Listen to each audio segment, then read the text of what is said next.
संभोग करने में जो आनंद आता है उससे 1000 गुना अधिक आनंद चक्रों के जागृत होते ही आने लगता है। 7 चक्र के देवता कौन है? आजकल जहाँ देखो वहाँ चक्रों की चर्चा हो रही है। हमारे शरीर के ये 7 चक्र न केवल 7 अलग अलग रंगों को दिखाते हैं, बल्कि ये 7 अलग अलग देवी देवताओं से भी जुड़े हैं। आइए समझें कि आखिर ये चक्र हैं क्या। मनुष्य के शरीर में कुल मिलाकर 114 चक्र हैं। वैसे तो शरीर में इससे कहीं ज्यादा चक्र हैं, लेकिन योग शास्त्र में बताया गया है कि मनुष्य के शरीर में ये 7 चक्र मुख्य हैं। जितने भी देवी देवता इस ब्रह्मांड में हैं, वह सूक्ष्म रूप से शरीर में है। सृष्टि की समस्त शक्तियों के केंद्र हैं शरीर के 7 चक्र। वर्तमान समय की ओर देखा जाए तो हमारी दिनचर्या में तेजी से बदलाव आ रहा है, जिसके कारण व्यक्ति को शारीरिक व मानसिक रूप से कई प्रकार के समस्याओं का सामना करना पड़ता है। योग को मनुष्य के सरल और सुखद जीवन के लिए बहुत ही महत्वपूर्ण माना जाता है। मित्रों, 7 मुख्य चक्र हैं जिनका नाम है मूलाधार चक्र, स्वाधिष्ठान चक्र, मणिपुर चक्र, अनाहत चक्र, विशुद्ध चक्र, आज्ञा चक्र, सहस्त्रार चक्र है। यह सभी चक्र हमारे विचारों, भावनाओं, स्मृतियों, अनुभवों और कर्मों, कुंडलिनी साधना को अनेक स्थानों पर षटचक्र भेदन की साधना भी कहते हैं। आइए 7 चक्र का रहस्य गहराई से समझते हैं। मित्रों, आप हमारे चैनल पर पहली बार आए हैं तो चैनल को सब्सक्राइब जरूर कीजिएगा। कमेंट बॉक्स में जरूर लिखिएगा हर हर महादेव। पहला नंबर, मूलाधार चक्र। मूलाधार चक्र वह चक्र है जहां पर शरीर का संचालन वाली कुंडलिनी शक्ति से युक्त मूल आधारित अथवा स्थित है। यह केंद्र गुप्तांग और गुदा के बीच अवस्थित होता है। यह चक्र हमारे अस्तित्व, सुरक्षा और बुनियादी आवश्यकताओं से जुड़ा है। मूलाधार चक्र अग्नि वर्ण का एक आकृति होती है जिसके मध्य कुंडलिनी सहित मूल स्थित रहता है। जब मूलाधार चक्र सक्रिय यानी जागृत होता है तो व्यक्ति जीवन में उत्साह और स्थिरता का अनुभव करता है। यहाँ के अभीष्ट देवता के रूप में गणेश जी नियत किए गए हैं। दोस्तों, इसे मूलधार चक्र, रूट चक्र या पृथ्वी तत्व का चक्र भी कहा जाता है। मित्रों, सभी 7 चक्र मूलाधार चक्र पर ही टिके होते हैं। यह 4 दलों वाले लाल रक्तवर्ण कमल के रूप वाला चक्र है। इन 4 दलों पर 4 अक्षर व श, श, स स्वर्णांकित है। मित्रों, मूलाधार चक्र को जागृत करने के लिए सबसे पहले आपको समतल स्थान पर मूलाधार चक्र के आसन लगाकर बैठ जाएं। इसके बाद गहरा श्वास लें और बीज मंत्र लं का उच्चारण करें। इससे मूलाधार चक्र का जागरण होगा। शुरुआती समय में इस साधना को 10 मिनट से शुरू करके धीरे धीरे समय बढ़ाते हुए इस समय को 40 मिनट तक लेके जाएं। दोस्तों, एक बात का अवश्य ध्यान रखें कि इस मंत्र का उच्चारण करते हुए साधक ने अपनी चेतना को मूलाधार चक्र में ही स्थित रखना है, अर्थात अपना ध्यान मूलाधार चक्र में ही लगाए रखना है। मूलाधार चक्र के जागृत होने के फायदे। मूलाधार चक्र को साधने से आपकी सेहत में सुधार आता है। यह आपके हड्डी के लिए बहुत ही लाभदायक होता है। मूलाधार चक्र जागृत होने के लक्षण कुछ इस प्रकार है।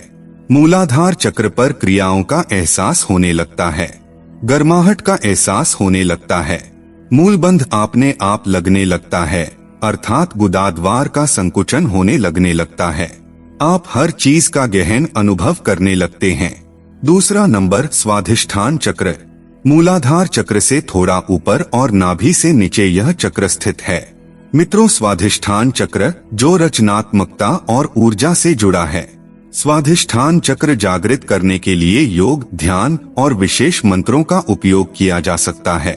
इसे धार्मिक चक्र अथवा उदर चक्र भी कहते हैं। मानव शरीर का दूसरा प्रमुख चक्र है। स्वाधिष्ठान चक्र जगाने की विधि। मित्रों, सबसे पहले अपनी चेतना को नकारात्मक गुणों से शुद्ध कर ले। इसके उपरांत नित्य नियम पूर्वक नाभि से कुछ नीचे ध्यान लगाकर नारंगी आभा की कल्पना करते हुए कुछ समय एक पीले रंग के आसन पर बैठकर वह मंत्र का उच्चारण करे। मंत्र का एक ही अक्षर है व। स्वाधिष्ठान चक्र के देवता भगवान विष्णु और उनकी अर्धांगिनी माता लक्ष्मी जुड़े हैं। साथ ही देवराज इंद्र और देवी ब्रह्मचारिणी है। दोस्तों, इस चक्र को खोलने का सबसे अच्छा तरीका है शारीरिक गतिविधियां जैसे जिम, व्यायाम, दौड़ना, चलना, नाच करना आदि। इन अभ्यासों की वजह से मांसपेशियों शिथिल हो जाती है और चक्र खुल जाता है। स्वाधिष्ठान चक्र जागृत होने के लाभ। इस चक्र के जागृत होने पर शारीरिक समस्या समाप्त हो जाती है। शरीर में कोई भी विकार जल तत्व के ठीक न होने से होता है और भी ढेर सारे परेशानियों से आप मुक्त हो सकते हैं। तीसरा नंबर, मणिपुर चक्र। नाभि मूल में स्थित रक्त वर्ण का यह चक्र शरीर के अंतर्गत मणिपूरक नामक तीसरा चक्र है। योग शास्त्र में नाभि चक्र को मणिपुर चक्र कहते हैं। सौर जाल चक्र को संस्कृत में मणिपुर कहा जाता है, जिसका अर्थ है चमकदार और उज्ज्वल रत्न। इस चक्र के सक्रिय होने से तृष्णा, ईर्ष्या, चुगली, लज्जा, भय, घृणा, मोह आदि कषाय कल्मश दूर हो जाते हैं। मणिपूरक चक्र एक ऐसा विचित्र चक्र होता है जो तेज से युक्त एक ऐसी मणि है जो शरीर के सभी अंगों के लिए यह एक आपूर्ति अधिकारी के रूप में कार्य करता रहता है। यही कारण है कि यह मणिपूरक चक्र कहलाता है। मानसिक लक्षण। दोस्तों, सोया हुआ या अजागृत मणिपुर चक्र कपट, तोड़फोड़, कुतर्क, चिंता, मोह, घमंड, गुस्सा, अविवेक, अहंकार से भरा रहता है। जागरण होने पर यह सब दुर्गुण हट जाते हैं। इस चक्र के जागृत हो जाने पर यह चक्र पूर्व जन्म का ज्ञान भी देता है। मणिपुर चक्र के देवता कौन है? मणिपुर चक्र के देवता ब्रह्मा या लक्ष्मी माने जाते हैं। मणिपुर चक्र के मंत्र। यह नाभि में स्थित होता है और इसके जागृत करने का मूल मंत्र रन है। इस चक्र को जागृत करने के लिए बहुत ज्यादा साधना की जरूरत होती है। कैसे जागृत करें? मूलाधार चक्र के जागृत होने के बाद ही नाभि चक्र जागृत होता है या कहें कि सक्रिय होता है। ध्यान में रम मंत्र के जाप के साथ पेट से श्वास लेने का अभ्यास करें। इससे यह चक्र सक्रिय होने लगेगा। इस चक्र को जागृत करने के लिए योगासन करके शरीर को फिट रखना भी जरूरी है। चौथे नंबर पर है अनाहत चक्र। अनाहत चक्र हृदय के निकट सीने के बीच में स्थित है। अनाहत चक्र, जो हृदय चक्र भी कहलाता है, अनाहत चक्र खुलने से ही वास्तव में किसी मनुष्य को ठीक ठीक प्रेम का पता चलना शुरू होता है। अनाहत चक्र की और भी बहुत सारी संभावनाएं हैं। इस चक्र को संतुलित रखकर व्यक्ति चिंता, भय, अहंकार जैसी भावनाओं से दूर रह सकते हैं। अनाहत चक्र ही वेदांत आदि में हृदय गुफा भी कहलाता है, जिसमें ईश्वर स्थित रहते हैं, ऐसा वर्णन मिलता है। इस चक्र में श्वेत रंग का कमल होता है जिसमें 12 पंखुड़ियां होती है। इस स्थान पर 12 नाड़ियां मिलती है। दोस्तों, अनाहत चक्र, हृदय चक्र जागृत करने के लिए संध्या काल के समय में किसी समतल स्थान पर अनाहत चक्र के आसन लगाकर बैठ जाएं और ध्यान लगाएं। ऐसा नियमित रूप से करने पर अनाहत चक्र जागृत हो जाएगा। मित्रों, साधना के समय हृदय क्षेत्र पर ध्यान केंद्रित करते हुए यम मंत्र का जाप करना चाहिए, क्योंकि अनाहत चक्र हमारे इसी क्षेत्र में स्थित होता है।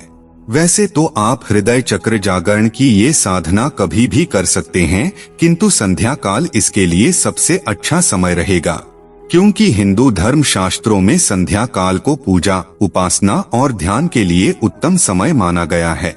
यदि आपको अपने अनाहत चक्र को संतुलित करने की आवश्यकता है तो कई सेकंड के लिए गहरी और धीरे धीरे सांस लें। जैसे ही आप सांस लेंगे और छोड़ेंगे, आप खुद को आराम में महसूस करेंगे। संध्या काल का सही समय जान लीजिए। प्रतिदिन सुबह सूर्योदय के 20 मिनट पहले से सूर्योदय के 20 मिनट बाद तक होता है। इसी प्रकार शाम के समय सूर्यास्त के 20 मिनट पहले से लेकर सूर्यास्त के 20 मिनट बाद तक का समय संध्या काल का समय होता है। 5वें नंबर पर है विशुद्ध चक्र। 7 चक्रों में से 5वां चक्र है विशुद्ध या विशुद्धि, जो कि गले में स्थित होता है। जब तक यह चक्र पूर्ण विकसित नहीं हो जाता, कुछ खास कठिनाइयां अनुभव की जा सकती हैं। यह हमारे हृदय और मस्तिष्क को जोड़ता है।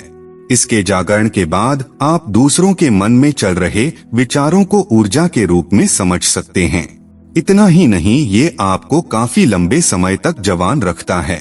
विशुद्धि चक्र प्रसन्नता की अनगिनत भावनाओं और स्वतंत्रता को दर्शाता है, जो हमारी योग्यता और कुशलता को प्रफुल्लित करता है। जब कुंडलिनी शक्ति विशुद्ध चक्र में प्रवेश कर विश्राम करने लगती है, तब उस सिद्ध साधक के अंदर संसार त्याग का भाव प्रबल होने लगता है और उसके स्थान पर संन्यास भाव अच्छा लगने लगता है। विशुद्ध चक्र के देवता सदाशिव, सरस्वती या विष्णु और लक्ष्मी माने जाते हैं। विशुद्ध चक्र मंत्र हाँ होता है। व्यक्ति को कंठ पर अपना ध्यान एकत्रित कर मूल मंत्र का उच्चारण करना चाहिए। 6 नंबर पर है आज्ञा चक्र। इन 7 कुंडलिनी चक्रों में भविष्य की घटनाओं को स्पष्ट रूप से जानने के लिए आज्ञा चक्र का जागृत होना अति आवश्यक है। यह वह चक्र है जिसका सीधा संबंध आत्मा, सह रूप चेतन शक्ति अथवा शब्द शक्ति से और अप्रत्यक्ष रूप अर्थात शब्द शक्ति के माध्यम से शब्द ब्रह्म रूप परमेश्वर से भी होता है।